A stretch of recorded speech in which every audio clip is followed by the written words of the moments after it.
Tonight, two legends walk into Toronto. Only one walks out with his World Cup dream still alive. Cristiano Ronaldo, Luka Modric, two men who have already lived football lives most players only imagine.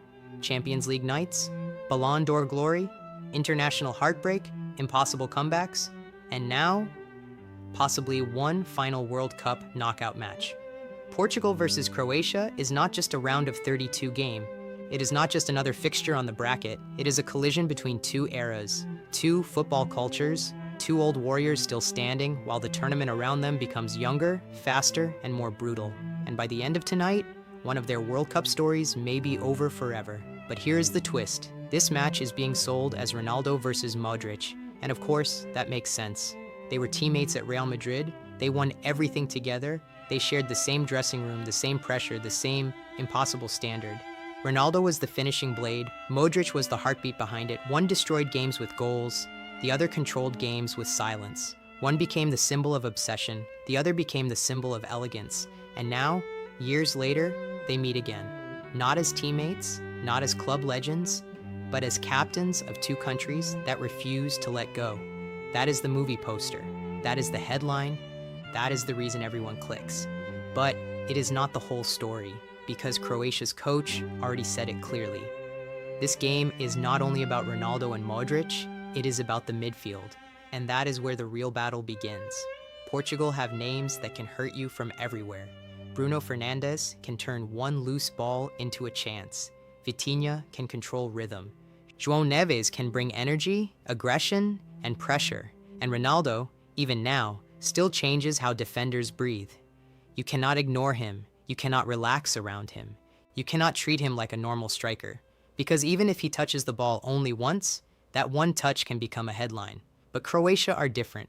Croatia do not need chaos. They do not need to run faster than you for 90 minutes. They need control, they need patience, they need the game to slow down until everyone else starts making mistakes. That has been Croatia's superpower for years. They suffer, they wait, they survive, and then somehow they are still there. That is why this match is dangerous for Portugal, because Croatia are not the kind of team that always looks terrifying in the first 10 minutes. They do not always overwhelm you. They do not always scare you with speed, but they slowly pull the match into their world. A world of second balls, midfield pressure, calm passing, tiny mistakes punished at the worst possible time, and when knockout football becomes tense, Croatia know how to live there. They have lived there for years. Extra time, penalties, late pressure, ugly survival. That is not a weakness for them. That is home. Portugal, on the other hand, are trying to do something bigger than survive.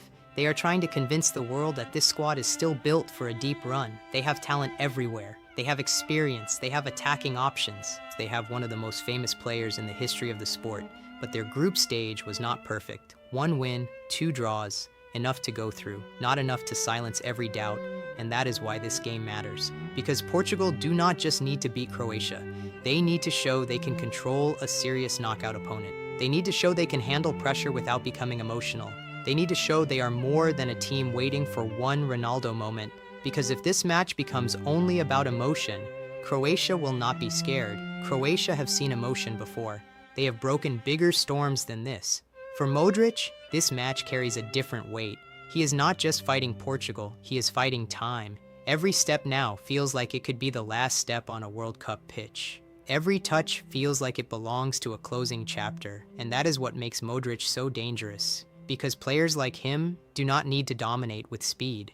They dominate with memory. They have seen every trap, every pressing angle, every moment where a younger player panics. Modric does not play the match like it is 90 minutes. He plays it like he has already seen the ending. That is Croatia's hope.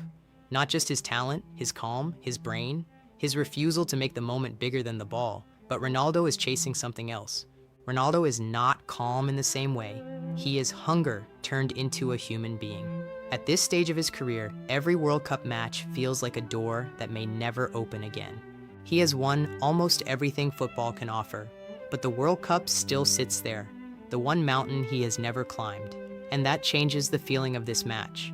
Because for Ronaldo, this is not just Portugal versus Croatia. This is another night against time, another night against the ending, another night where he has to prove that the story is not finished yet. And that is where the drama becomes real. Because both legends are fighting the same enemy, not each other, time.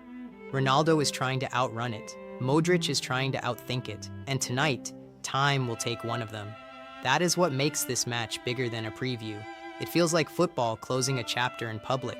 The kind of match where every camera shot matters.